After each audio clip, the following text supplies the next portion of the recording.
ભાવનગર મહાનગરપાલિકાની સાધારણ સભા મેયર ભરતભાઈ બારડના અધ્યક્ષસ્થાને મળી હતી, જેમાં વિરોધ પક્ષના ભરતભાઈ બુધેલિયાએ અકવાડા મદ્રેસામાં કરેલા ડિમોલેશન શા માટે કર્યું તેવો પણ પ્રશ્ન ઉઠાવ્યો, જેને લઈને ભારે હોબાળો મચ્યો હતો.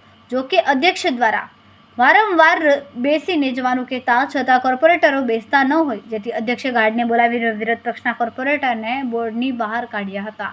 આ દરમિયાન પ્રશ્નોત્તરીમાં ભાજપના કોર્પોરેટર ધીરુભાઈ ધામેલિયાનો પ્રશ્ન હોય, પરંતુ તેમણે મને મળી ગયો હોવાનું કહેતા પ્રશ્નોત્તરી પૂર્ણ થઈ હતી અને દરખાસ્તો ઉપર ચર્ચા વિચારણા શરૂ થયા બાદ 14 નંબરની દરખાસ્ત પેન્ડિંગ રાખવામાં આવી અને બાકીના 20 દરખાસ્તો મંજૂર કરવામાં આવી. આ ઉપરાંત અધ્યક્ષસ્થાને નીલમબાગ સર્કલ પાસે મહાનગરપાલિકાની જમીન આવેલી હોય, જે લીઝ પર આપેલી હતી અને તાજેતરમાં ખાલી કરાવીને અન્ય કોઈને નહીં આપવા અને નગરપાલિકા હસ્ત રાખવાની દરખાસ્તને મંજૂરી આપવામાં આવી.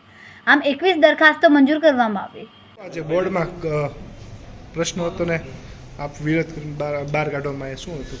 ભાવનગરની પ્રજા જેમ જાણે છે તેમ મદ્રેસાનું ડેમોલેશન કોઈ પણ ગેરકાયદેસર તો ડેમોલેશન થવું જ જોઈએ, એમાં કોઈ સવાલ જ નથી. પણ જ્યારે બેધારી નીતિ થતી હોય, જ્યારે ધર્મની રાજકારણ થતું હોય, નાત જાતનું રાજકારણ થતું હોય, તો કોંગ્રેસ પાર્ટી હંમેશા એનો વિરોધ કર્યો છે. કોઈ પણ ધર્મ કે કોઈ પણ નાત જાતિ આખરે તો ભારતનો નાગરિક છે.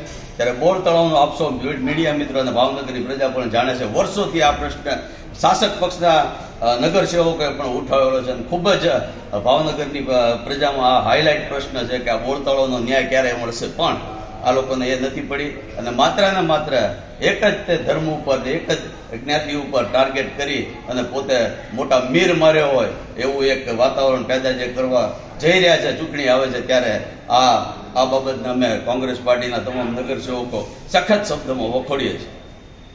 કેમેરામેન બીજલભાઈ માલકિયા સાથે રિપોર્ટર ફિરોઝ મલેક, ભાવનગર.